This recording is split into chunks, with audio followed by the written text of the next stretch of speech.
Where is the biblical land of Ophir, where King Solomon acquired his resources to build the temple? No, it's not about gold, but the restoration of history and prophecy, which is of vital importance in these days. The following map is a very shortened recap of our Solomon's Gold series, in which we prove the Philippines is ancient Ophir and the Garden of Eden through hundreds of scriptures with historical, geographic, scientific, and linguistic support. And if you are looking for evidence, it is overwhelming, and it is found in that series of about 20 videos, not here. A difficult task indeed, but we have systematically, overwhelmingly proven all roads lead to the modern Philippines, and no other land fits. Here is that story in brief. Our journey ends at the beginning of creation, the very land where the event took place. We didn't start there. We followed the evidence, and this is where it leads. And we'll start here in chronological order. The land of creation, originally named Elda, is the same land in which Adam was exiled east of the Garden of Eden. This is where Adam spent the first Sabbath in the week of creation. And the evidence does lead to the Philippines.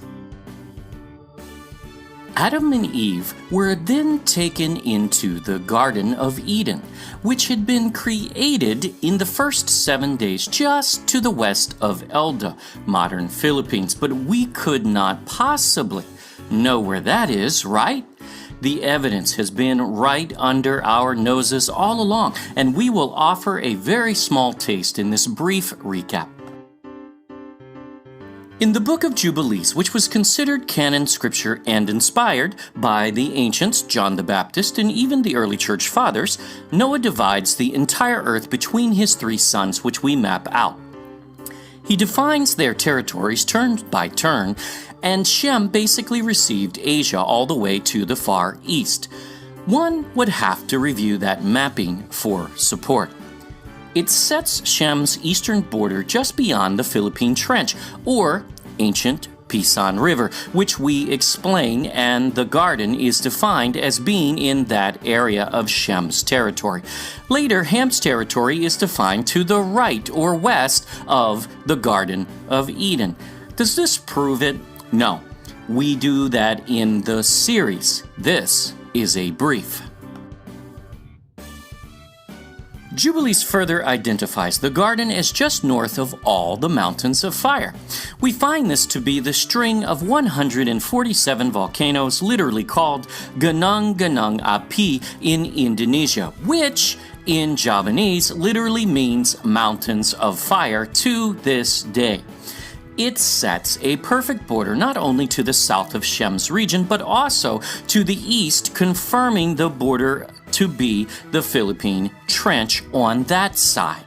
Of course, we prove this much further from many angles, but we can test this scientifically as though all land animals and humans were wiped out, except those on the ark with Noah during the flood. Sea creatures were not. So, find the most diverse marine population on Earth, and you find the region of the land of creation and the Garden of Eden.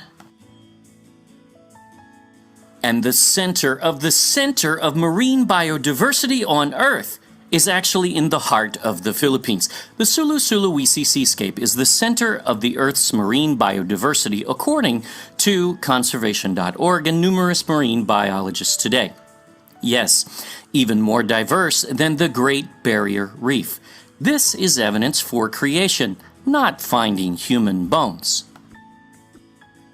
Adam and Eve sinned, and they were exiled from the Garden of Eden to the land east of it, back to Elda, the land of their creation. He tilled the ground from whence he came, and Jubilees demonstrates that is a literal reference. It is then that Adam gave his wife her name, which was not actually Eve, that's a transliteration, but in Hebrew, Hava.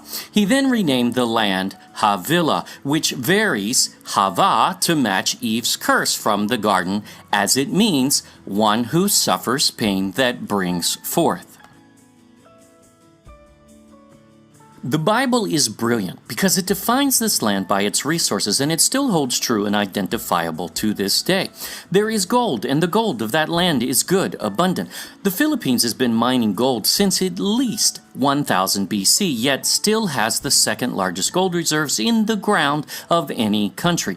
It is the #1 gold region in all of history, indisputably. Bdellium is pearl, not resin, as the Israelites ate manna of its color, and the largest pearls on earth come from the Philippines. Not only is it known as the Pearl of the Orient, but the largest to date is 75 pounds or 34 kilos and estimated at about 3,000 years old. Yes, also 1000 BC. Odd. And you can add to that the second largest, third, fourth, fifth, and so on, as there is no close second to this land in pearl. The final resource criteria is the onyx stone, not the jewel, but that used as a building material similar to marble. The strongest onyx and marble on earth, yes, stronger than that of Italy, is actually found in Romblon, Philippines, even today, and it is abundant. It doesn't just have all three resources, but the Philippines, the Pearl of the Orient, is #1 in all three categories, and no other land can compare. And we also locate the Pisan River and the rivers from Eden, further proving this out, and it does surround this whole land of the Philippines. Adam's generations to Noah remained in ancient Havilah until one day Noah was commanded to build an ark of gopher wood, yet we find two very credible references from the early 1800s that this word is not gopher, but instead this is Ophir or Ophir wood, the wood of Ophir, which we'll cover. Scholars believe this was a red sandalwood, and the Philippines' national tree is such, and even bears a seemingly Hebrew name, which ties to the story of the Queen of Sheba, which we'll cover. We believe Noah would have built the ark on a mountain, and we find Mount Arayat to possibly have a Hebrew origin, meaning earth covered, and that would certainly be a good spot to build the ark high enough to avoid the mega tsunamis from the breaking up of the fountains of the great deep. After 40 days and nights, though it kept raining after that, the ark was lifted above the earth and carried upon the waters, and the Bible gives only one option for where it would come to rest.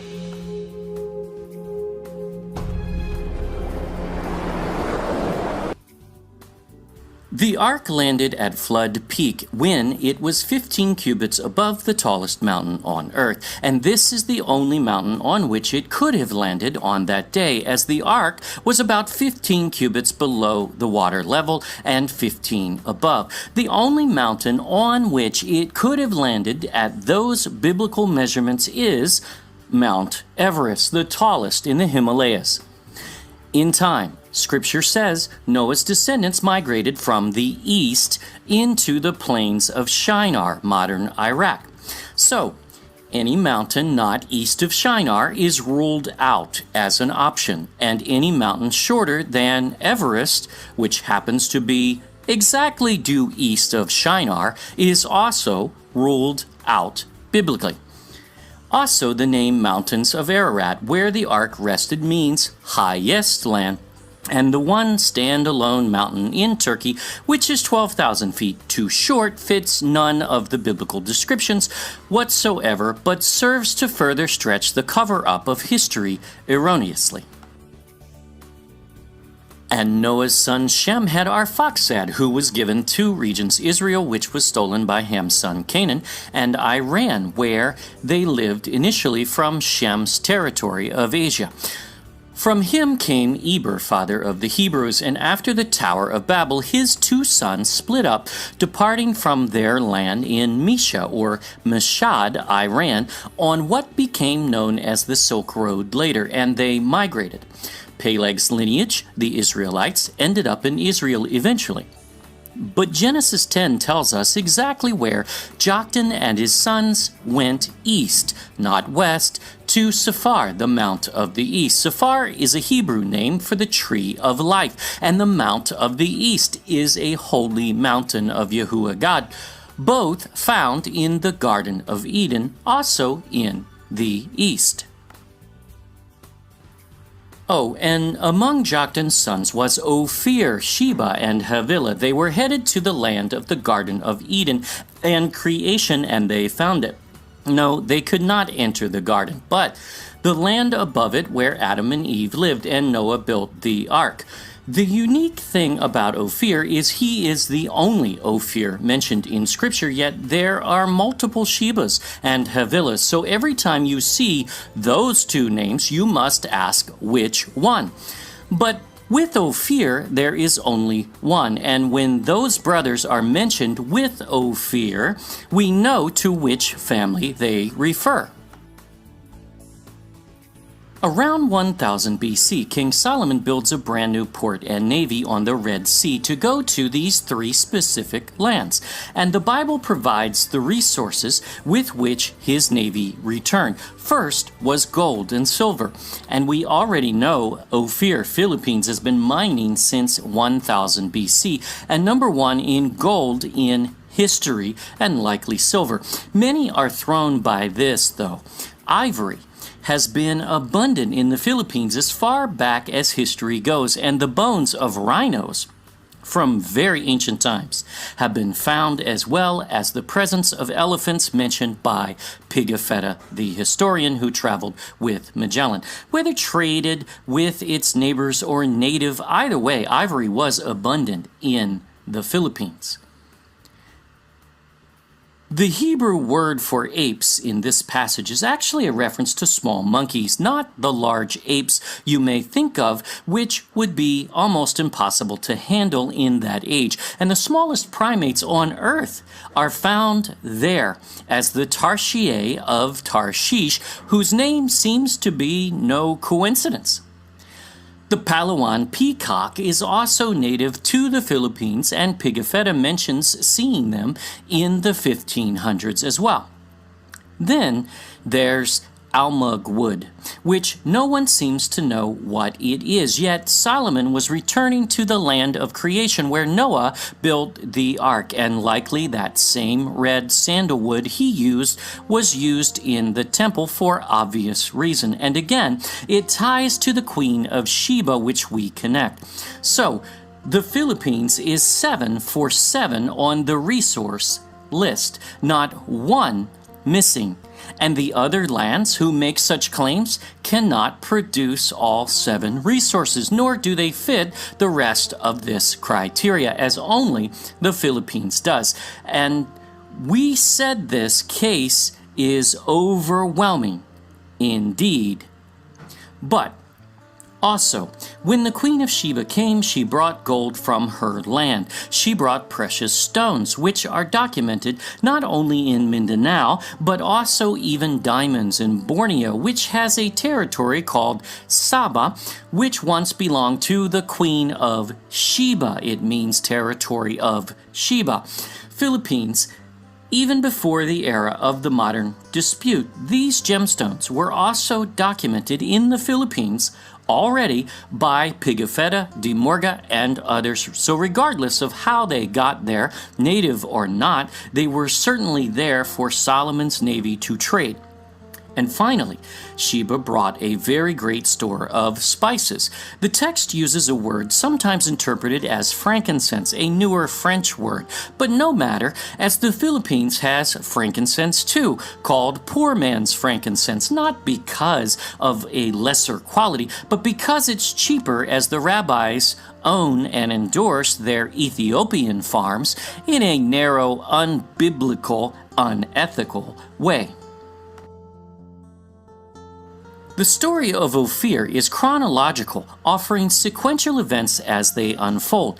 He builds a new port and navy on the Red Sea. They go to Ophir, and note, there are no other stops on the list of this initial journey. They fetch gold and resources, and that's where we are in the story at the end of 1 Kings chapter 9. The Bible describes this as a 3-year round-trip journey to the east beyond the Arabian Sea, Indian Ocean, to a multitude of islands. You do notice neither of those fits Saudi Arabia, nor Africa, nor India, and we prove that many ways. And then, in the middle of the story of Solomon's navy, after they arrive at Ophir and fetched gold, then, and only then, does the Queen of Sheba from the brother of Ophir hear of Solomon's wisdom in her own land, it says. And that's Ophir.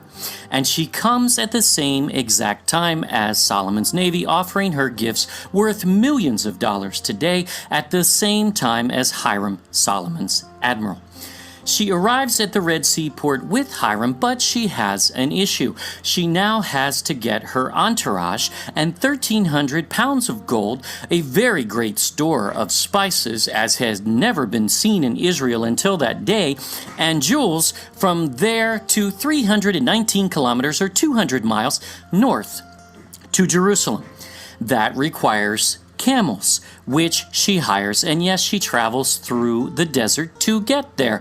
But nothing in this passage identifies her with the wrong Sheba from Cush, Ethiopia, as she is from the brother of Ophir, not Cush, nor is there any requirement for those camels to be from her land. The queen, or at least her land, was likely the wealthiest on earth in those days until Solomon's wealth exceeded it, really for a short time only. Again, the sequential order is Solomon builds a navy which goes to Ophir and fetches gold. The Queen of Sheba heard of Solomon's wisdom in her own land of Ophir and came to Israel. She presses him with hard questions. She offers her gifts valued at millions of dollars today. And then she left.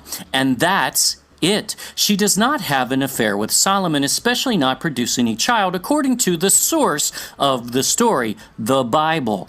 If you have heard this, we cover its origin. The occult Kibra Nagast in Ethiopia, which makes this claim, but that queen in that story, in their words, not ours, has the legs and hoof of a goat, and we reject that as wholly false, as it's the wrong Sheba in the wrong place.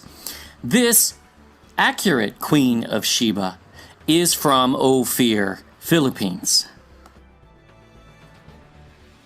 Another misnomer out there is that Tarshish is west, because that's where Jonah headed, yet this view is oblivious to that era in history and the rest of the Bible. The port at Ezion-Geber on the Red Sea was broken up along with the ships there, and Jehoshaphat was unable to go to Ophir, Tarshish for resources as he was trying to repeat Solomon's journey. That happened just before Jonah's time, and that is why Jonah found a ship headed to Tarshish on the Mediterranean Sea at Joppa. He was running from Yahuwah God to as far as he could.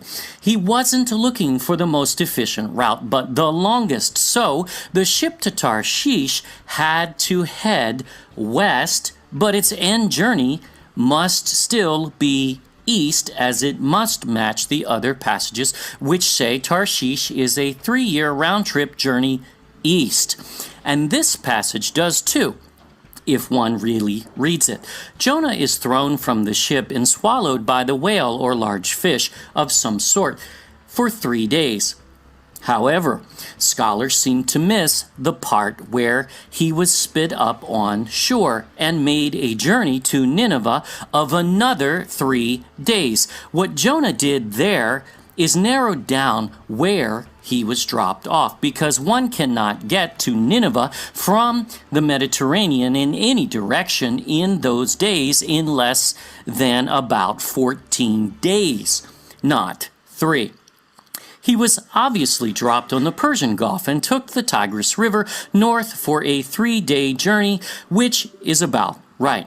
So Jonah proves the path to Tarshish, which is equated to the same region as Ophir and Sheba, is east, not west. But its history continues. David tells us exactly where the wise men, or kings, yes, kings, came from. And it wasn't the occult Babylon, nor Yemen, nor Ethiopia again, according to Scripture. David's prophecy in Psalm 72 says the kings of Tarshish, the isles, Ophir, Sheba, and Seba, territory of Sheba, would bring gifts to the Messiah after his birth. This is David's son. No, not Solomon, because this son has the ability to redeem souls. So this time, the people of Ophir make the journey to Israel, which is why it took 2 years to get there, as they show up when Messiah is 2 years of age. However, the port on the Red Sea is still broken up at this point, so they have to take the same route as Jonah around Africa, into the Mediterranean Sea most likely. Yes, we additionally prove that the Philippines has both frankincense and myrrh, and most biblical spices for that matter. And just as the Queen of Sheba, the wise men heard from the angel who appeared in the sky in their own land. They came to worship Messiah with offerings of very great value. They offer their gifts and they leave. What does this say of those who supposedly brought the message of Jesus to the Philippines? Well, we deal with that too. But the incredibly abundant proof is that the Philippines was not speculated or guessed to be Ophir in history. It is recorded as being called such many times over. Debate is on record too, and it failed then and it fails now. In 1609, Antonio de Morga wrote that they, Ophirians, already possess in jewels and gold ingots handed down from antiquity and inherited from their ancestors. This is considerable, for he must be poor and wretched who has no gold chains, calambigas, and earrings. Does this not sound like the land of Ophir, Sheba, Tarshish, and Havilah? Well, history tells us it was, and this is also illustrated in the Boxer Codex, proven with archaeology in the Surigao treasure find of recent times and on display in the Ayala Museum of Makati of these exact same jewelry pieces, which were illustrated in 1595. Many writings don't just propose a theory that this land is Ophir, but say it was as fact. And even the natives called it Ophir, and Tarshish and Sheba was and is Cebu, a direct Hebrew variant of the word Sheba, with Saba, the disputed territory, being the property of Sheba by its definition in its Hebrew origin, because no one seems to know its origin. Well, we do. This is a list of just some of the credible witnesses to history who document this, but also the neighboring nations of India and China, even Greek history, the Malays, and the Muslims all record the Philippines as the land of gold, isles or islands of gold, mountains of gold, etc.